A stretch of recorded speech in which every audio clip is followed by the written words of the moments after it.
You think you're a big bad bourbon drinker? Well, bourbon drinkers make mistakes. Be sure to stick around till the end because we're going to tell you the biggest ones.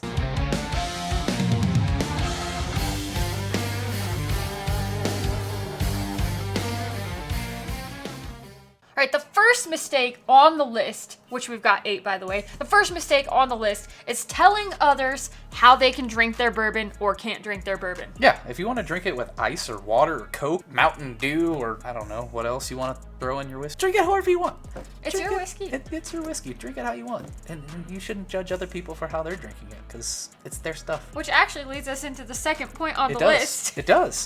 The second point on the list is judging someone for how much they spend on a bourbon. If I want to go to the store and I want to spend $500 on a bottle of bourbon, I can. If I want to spend $50 on a bottle, I can. If I only have a budget to spend $18 to $20 a bottle, I'm buying a 101. But that's you can't judge someone for that. Like, oh, your taste sucks because you're only buying bottles under a certain price point, or you're only buying bottles over a certain price point. No, that gets me so fired up because it's your money. If I want to spend $1,000 on a King Kentucky, I'll spend $1,000 on a King Kentucky. Granted, I don't know if you can get it for that. It's probably $1,500. I have no idea.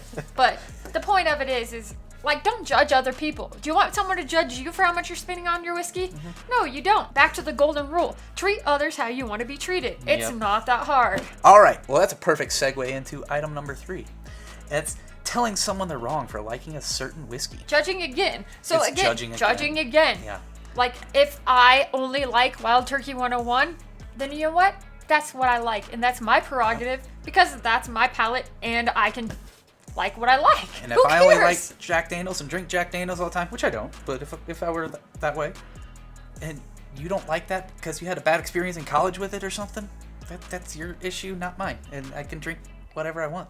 What? It tastes good to me. Why can't we just be an inclusive community? Sure. It comes down to drink what you want. Like, just drink how you want, when you want, where you want, how you want. You know. And don't judge others. No, don't judge others with that. This is a big whiskey community, and we all have different perspectives, different palates, different wallets. The next one on the list really grinds my gears. This one gets me super fired up, and that's because people do this to me all the time. So I do review videos. Mm-hmm. I talk about what I'm tasting. I talk about what I'm smelling. I talk about how the finish is. That is my palate. I give my tasting notes. And if you want to say, well, I only taste cinnamon in this, I don't taste any fruit, you're a psychopath because you're tasting a butternut squash layered in cinnamon in whatever. Yeah, people tell me I'm wrong all the time. They say, well, I didn't taste that. You must be wrong. Mm-hmm. Your palate's yours. You're going to taste what you taste. Yeah. Someone else is going to taste what they taste. Might you taste some of the similar things? Yeah. I mean, that's why on bottles, they have tasting notes on the bottles. Someone goes through and writes that stuff on what's there. Right, because it makes it exciting, right, to think about. And I don't make those things up.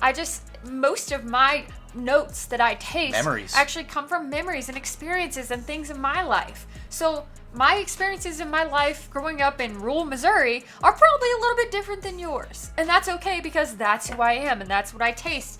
And just because I taste that doesn't mean you're gonna taste it. And when you taste something, I'm not gonna be like, oh my gosh, can you believe Bill thought that tasted like a spiked cherry punch? That sounds kind of delicious right now. I'm just saying, like, it comes down to the fact, again, judging people. Stop with the judging and get on to the next one. Number 5 is thinking you have to have an old age statement or a high proof on a bottle for it to be good. No, you don't. You don't. You really don't. It goes back to me this one time I was sitting somewhere, and again, I'm not going to judge someone because it's their prerogative, right? If they want to drink old high-proof whiskey, then that's fine. But there's so many other whiskeys out there. Do I enjoy old high-proof whiskey? Oh, yep. Heck yeah, I enjoy do. Old low-proof whiskey. Yep, some of the rhetorics. Sometimes I enjoy a 90 proofer. Sometimes I enjoy a 115 proofer. Sometimes I enjoy a 130 proofer. It doesn't really matter. Like, I've heard so many people be like, nope, I'm not drinking that one. It's not at least 10 years old. It's going to taste young. It's going to taste whatever. I can tell you I have had 4-year-old bourbons that taste older than some 8-year-old bourbons. Yeah, and I think rare breeds, like blend of 6 to 9-year-old, I think. And some of the Elijah Craig barrel proof picks, they're 8 years old and they're freaking phenomenal. Russell's picks. We have some 8 and 9-year-old ones. Awesome. How many 4-year-old MGPs have you had that taste a lot. fantastic? 4 to 6-year-old. Yeah. So it's the age and proof. It's kind of it's each person's palate and what you like. Because one day you might prefer something that's a high proof. One day you might prefer something that's low proof. You're not wrong. It's you and what your palate wants. We've made it to number 6 on the list. And that is a biggie, of course, because it's the biggest mistakes. But the biggie is buying because of FOMO. FOMO. Oh, yeah. Oh, and if you didn't know, FOMO is actually the fear of missing out. Because people have asked me before, what the heck is FOMO? Wouldn't it be to FOMO then, if it's the fear of missing out? Oh. Yeah. Ha. Oh, you're so funny. But basically, what it comes down to with FOMO is like, okay, yeah, you see all these awesome bottles out there and you hear everybody talking about them. But it's like, okay, I've got to go out and buy that bottle because everybody's talking about it. It's the next big thing. But it can actually be a huge mistake because you could buy the bottle and guess what? You might not like it. Yep. And then you spent your money and you're out that money. That could have been a $30 bottle. It could have been a $400 bottle. It's kind of, it's all you. But do you want to be out that money? Especially when it comes to like all these allocated bottles, like people are like, oh, I want it because it's like this shiny allocated bottle, and you go and you spend all your time hunting for it, and so not only are you spending your time, you're spending your money, and then you come away with a bottle that you don't like. No, that would suck. Try having a YouTube channel and dealing with FOMO. Oh. Yeah, it's difficult because we got to get all the new bottles so we can try to review them. So we really have FOMO. So then we can share our thoughts with you so you can know whether or not you should buy it. Yeah. So you should know if you should have FOMO. Which leads into the next one, number 7, is see if you could try the whiskey before you buy the whiskey. Go to a bar.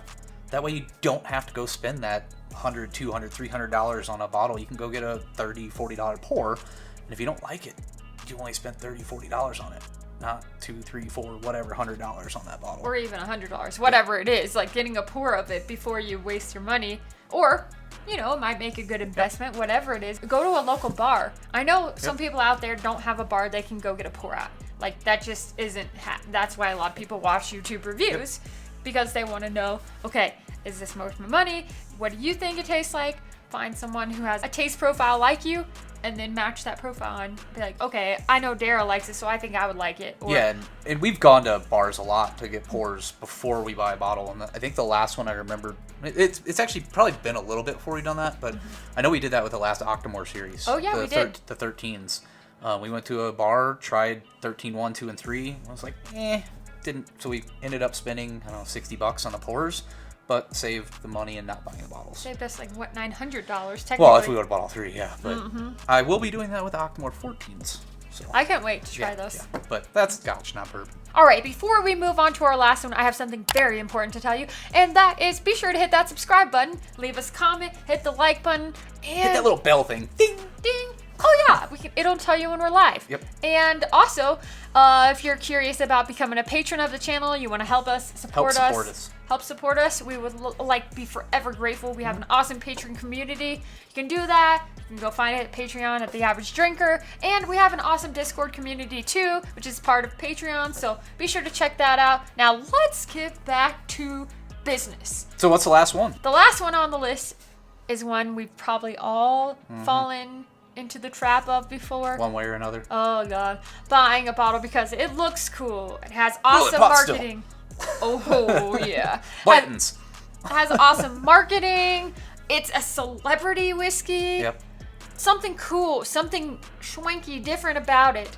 We've all fallen into that trap of buying a bottle just because it looks cool, or somebody that you really like is repping the bottle, but then you try it and guess what? Matthew McConaughey. All right. I love him. Wild Turkey Long Branch.